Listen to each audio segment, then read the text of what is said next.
আর আরেকটা গুজব, আর কোন গুজব, গুজবের তো কোনো শেষ নেই। এখন এই গুজব নিয়ে কথা বলতে গেলে আসে ফ্যাক্ট চেকিং। আমরা ফ্যাক্ট চেকিং কোর্স শুরু করেছি। অনেকে প্রশ্ন করেন, ভাই ফ্যাক্ট চেকিং কোর্স আপনি কিসের জন্য শুরু করছেন? টাকা কামাইয়ের ধান্দা নাকি? ভাই টাকা কামাইয়ের ধান্দা করলে তাহলে তো কত ধান্দা করতাম, আর টাকা কামাইয়ের ধান্দা কেনই বা করবো না। যাই হোক, সে প্রশ্নও না।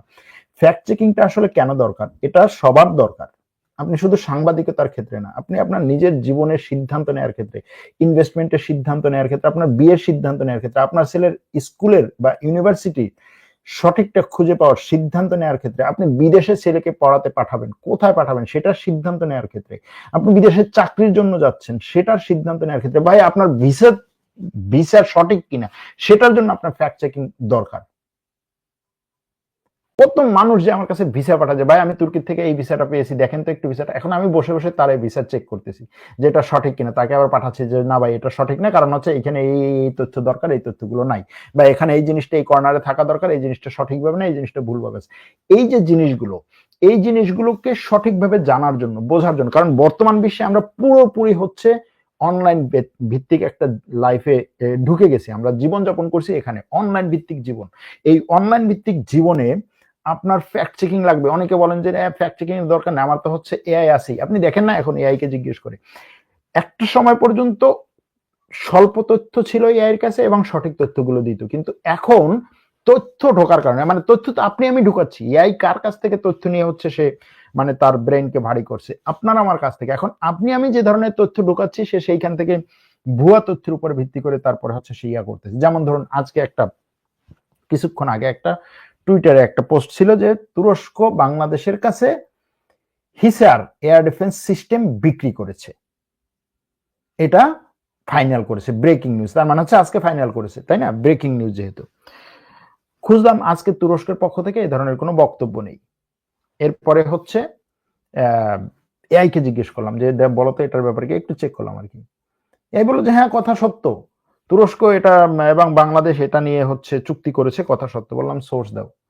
সে সোর্স দিল কি, অমুক হচ্ছে কি টুইটার অ্যাকাউন্ট, সমুখ হচ্ছে ফেসবুক অ্যাকাউন্ট, সমুখ হচ্ছে ইনস্টাগ্রাম অ্যাকাউন্ট।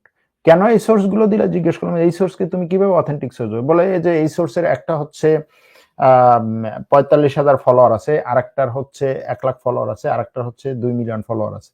তো এই ফলোয়ার থাকলে তুমি এটাকে কেন হচ্ছে সঠিক সোর্স হিসেবে দেখাচ্ছ? তারপরে সে নিয়ে আসলো কি যে এটা নিয়ে তো আসলে আগে অনেক আলোচনা হয়েছে, অনেকগুলো ওয়েবসাইটের সোর্স নিয়ে আসলো। তো সেই ওয়েবসাইট গুলো এই দুই দেশের কোনো দেশের কিনা? না, এই দুই দেশের কোনো দেশের না। সেই ওয়েবসাইট গুলো কারা? থার্ড পার্টি ওয়েবসাইট, বিভিন্ন ধরনের মিলিটারি ওয়েবসাইট, এবং মিলিটারি ওয়েবসাইট যে আসলেই মিলিটারির সাথে সম্পৃক্ত কিনা? সম্পৃক্ত না। কারা করছে? 2-3 জন লোক বসে একটা ওয়েবসাইটের নাম দিচ্ছে, বেলজিয়াম মিলিটারি ওয়েবসাইট। তো এই যে বিষয়গুলো, এই বিষয়গুলোকে আপনি যখন গভীরে যাবেন তখন দেখবেন যে আপনি হারিয়ে যাচ্ছেন। আমরা অনেক সময় অনেক তথ্য দেওয়ার সময় ভাবি যে আচ্ছা এই তথ্যটা যে দিচ্ছি সঠিক কিনা। এখন আপনি কয়টা সোর্স হচ্ছে ইয়া করবেন? আপনাকে এমন ভাবে হচ্ছে বিভিন্ন সোর্স থেকে তথ্য দিচ্ছে যে আপনার মাথা গুলিয়ে যাচ্ছে। এইসব কারণে আমরা ফ্যাক্ট চেকিং কোর্স শুরু করেছি, এবং ফ্যাক্ট চেকিং এর পরে আরো কয়েকটা কোর্স আসবে। সেগুলোর মধ্যে একটা হচ্ছে এআই ভিত্তিক জার্নালিজম, এআই ভিত্তিক মার্কেটিং, তারপরে হচ্ছে